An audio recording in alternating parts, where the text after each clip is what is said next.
Selamat datang di segmen analisa. Salah satu berita yang sangat mengiris hati masyarakat Indonesia saat ini adalah terkait dengan seorang pekerja wanita asal Indonesia di Malaysia bernama Ibu Seni yang merupakan asal Temanggung berusia 46 tahun.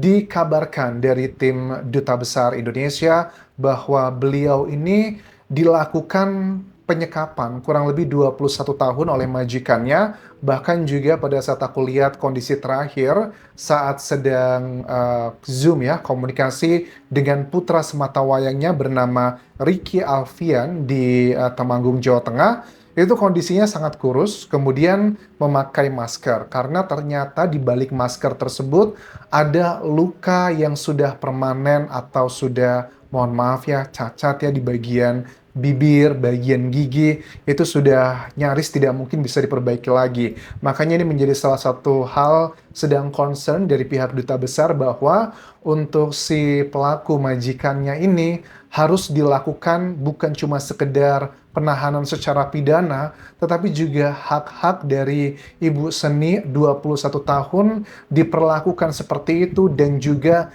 tidak mendapatkan gaji secara ekonomi harus dipulihkan dan ada kompensasi yang harus luar biasa teman-teman. Oke, kita bahas dulu kronologi dan kondisi sekarang seperti apa. Apakah ini akan menjadi salah satu titik terang buat para pekerja Indonesia di Malaysia agar kalian juga punya kekuatan dan juga suara karena kejadian seperti ini bukan sekali dua kali terjadi. Bahkan menurut Duta Besar Indonesia untuk Malaysia dikatakan bahwa ini ada beberapa kasus yang serupa menurut Datu Indra Harmono yang sejenis juga dengan kasusnya Ibu Seni. Bahkan 22 tahun belum dilakukan pembayaran sama sekali. Oke, kronologinya kalau aku lihat di sini adalah waktu berangkatnya Ibu Seni itu tahun 2004 dan di tahun 2004 itu sejak saat itulah dia sudah tidak boleh lagi berkomunikasi dengan keluarganya. Bu Seni ini punya satu anak yang saat itu satu anak pria ya. Waktu itu ditinggalkan usia 3,5 tahun dan suaminya. Tetapi sekarang pada saat sudah dilakukan komunikasi kembali, anaknya ini lulusannya SMP, sudah punya dua buah hati, dan sang suami itu sekarang sudah menikah dengan perempuan lain karena tidak bisa diajak komunikasi. Aku paham lah, karena kan ya ada berbagai macam hal, tetapi pihak suami ya belum mantan kan ya, karena belum ada kata talak ya di sini. Sang suami ini juga mengatakan bahwa berusaha mencari keberadaan sang istri saat itu, tetapi tidak ditemukan. Awal keberangkatan di tahun 2004, dia ini berangkat bareng salah satu tetangganya di kampung Kelurahan Mergowati, Kecamatan Kedu, Kabupaten Temanggung, Jawa Tengah. Itu adalah tempat tinggalnya bersama orang tuanya. Saat itu dia itu mendengarkan salah satu tetangganya itu sukses bisa berhasil di Malaysia, dia membangun rumah orang tuanya lebih jauh layak sekali. Nah, inilah yang membuat inspirasi dari Bu Seni bahwa saya juga mau ikut dong ke Malaysia, saya mau kerja di sana, karena saya itu pengen membangun rumah orang tua saya. Karena rumah orang tuanya, kalau aku lihat di sini, memang terlihat cukup sederhana. Bahkan menurut keterangan dari kakak ipar dan juga kakaknya, bernama Walmi dan Ismi, bahwa sebelum Bu Seni ini berangkat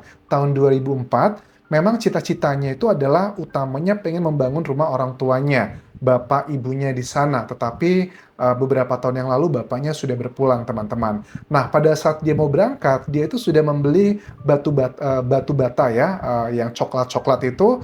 Bahkan sekarang pun itu masih ada batu batanya, sudah ada banyak lumut-lumut hijau dan udah nggak bisa dipakai lagi, sepertinya seperti itu.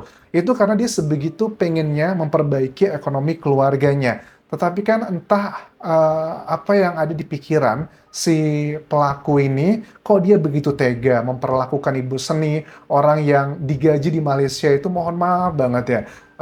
Aku sempat ngobrol dengan beberapa kerabatku karena aku juga punya banyak saudara di Lampung itu yang bekerja menjadi TKI di Malaysia. Mohon maaf banget, aku tanya sama mereka, kamu gaji sebagai asisten rumah tangga di sana berapa? Ada yang digaji 3 juta, ada yang 4 juta.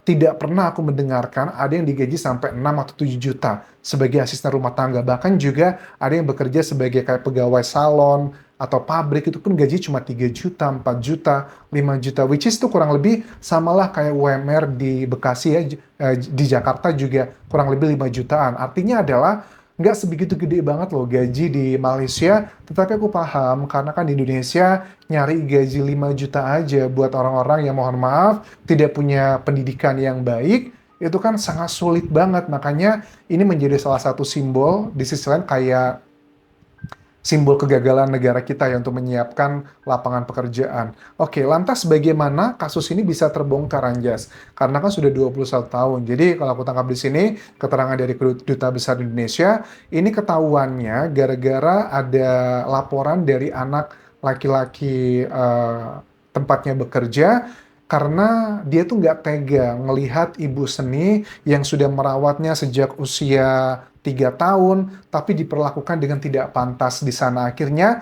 anak tersebutlah yang melaporkan orang tuanya ke kantor kepolisian setempat. Dan kantor kepolisian setempat lantas menghubungi Kedutaan Besar Indonesia, dan saat ini kondisi dari ibu seni itu berada di rumah perlindungan kayak saksi dan korban. Terus juga selama bekerja, keterangan dari Dato Indra Harmono, ibu seni ini nggak dikasih makan yang cukup. Sehari itu paling makannya sekali, tapi nggak jarang dia nggak makan sama sekali dalam sehari. Makanya badannya sangat kurus sekali, dan selama dia bekerja 21 tahun tidak pernah sekalipun dia mendapatkan gajinya. Nah, proses hukumnya ini dituntut adalah untuk transparan dan menuntut hak keuangan, ganti rugi, tidak hanya materi, tapi juga banyak luka-luka permanen, terutama di bagian depan wajahnya ibu seni, yang itu kalau untuk operasi diperbaiki lagi bibirnya, pasti tidak murah dan tidak mudah, teman-teman. Makanya dari Duta Besar RI untuk Malaysia mengatakan, mohon untuk keluarga di Indonesia sabar, jangan diminta ibu seni untuk pulang sekarang. Karena kalau ibu seni pulang sekarang ke Indonesia, nanti proses hukumnya di Malaysia, karena saksi korban ini harus ada di sana selama proses hukum agar bisa dilakukan proses pidana, baik itu perdatanya juga bisa secara maksimal. Ya, aku sih sangat setuju ya, karena waktu aku lihat wawancara dengan Ricky Alfian, anak dari korban ini, kan dia cerita waktu akhirnya setelah 21 tahun nggak pernah ketemu sama ibunya, dia bilang, pertama kali saya Zoom dengan ibu saya itu bingung dan canggung.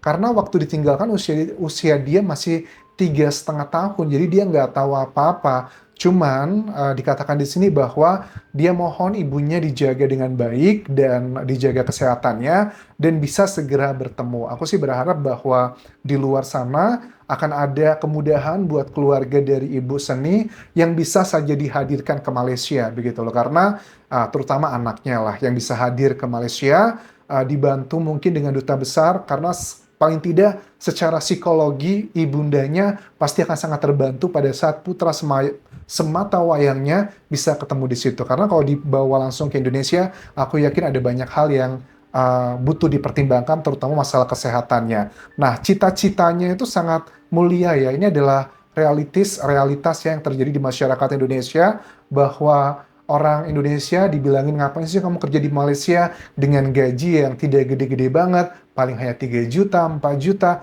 ngapain kamu ke sana? Well, kita nggak boleh mengunderestimate gaji segitu, teman-teman. Kita realistis aja ya, selama aku di Indonesia, mohon maaf banget, aku terakhir kerja di Indonesia itu tahun 2010 atau 2011 ya. Gajiku di Indonesia itu tidak pernah mencapai 5 juta dalam sebulan. Amin dengan pendidikan yang SS berapa gitu loh poinnya. Amin hanya memberikan gambaran, jangan menghina orang, ngapain sih kerja di Malaysia gaji 3-4 juta.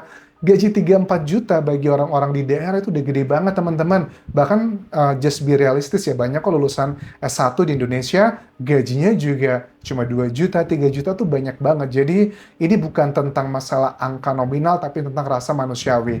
Aku juga heran ya sama oknum-oknum majikan di Malaysia gitu. Kalau kalian tidak sanggup meng-hire asisten rumah tangga, yang nggak usah meng-hire lah, gajinya juga bukan gaji yang double digit dirupiahkan, bukan gede-gede amat. Kenapa sih kok kalian sebegitu kejam dan juga teganya gitu? Dan untuk teman-teman yang mau berangkat ke Malaysia, please hati-hati banget karena ada salah satu modus yang aku amati ya dari beberapa kolega yang aku ketahui ya, ternyata tuh ada banyak usia-usia kayak masih 18, 17, bahkan dituakan, dibuatin pasportnya, ada agent-agent yang menyalurkan tenaga kerja, banyak oknum-oknum tuh berangkat dari Batam ya teman-teman. Mereka itu kerja kayak di pabrik atau di salon atau di mana-mana, gaji dari tempatnya bekerja, gaji itu sekitar mungkin dapatnya 5 juta, tapi dibotong sama agennya itu 2 juta, bisa 40-50% selama 2 tahun. Jadi kalau kalian mau kerja ke Malaysia atau kemanapun, please pakailah jalur yang resmi, karena lebih aman dan kalian akan mendapatkan uang seutuhnya. Karena kan angkanya juga nggak gede ya. Kalau dibandingkan dengan gaji kayak yang ke Taiwan atau ke Hong Kong, atau ke Jepang itu jauh lebih gede kalau untuk sektor yang informal. Tapi kayak sektor formal, kayak aku dosen di Thailand teman-teman, itu beda cerita lah. Dan di Malaysia juga banyak orang Indonesia tidak hanya bekerja sebagai ART, ada juga banyak yang bekerja di perusahaan-perusahaan besarnya ya. Sekali lagi aku turut berduka ya untuk keluarga Ibu Seni di Temanggung, mudah-mudahan diberikan kemudahan dan proses hukumnya bisa segera lancar. Dan bingung ya aku juga, karena memang masih banyak banget orang Indonesia yang bekerja di luar negeri dengan berbagai macam alasan, dan mereka nggak salah karena ini salah satu bentuk indikasi kegagalan pemerintah kita menyediakan lapangan pekerjaan. Sedih banget sebenarnya, tapi terima kasihlah sudah menonton. Sampai ketemu lagi di video berikutnya. Kalau ada update terbaru terkait dengan case mengenai Bu Seni ini, tolong kabari ke sosial mediaku, baik di Instagram, Facebook page, ataupun juga TikTok di Anjas Asmara. Sampai jumpa.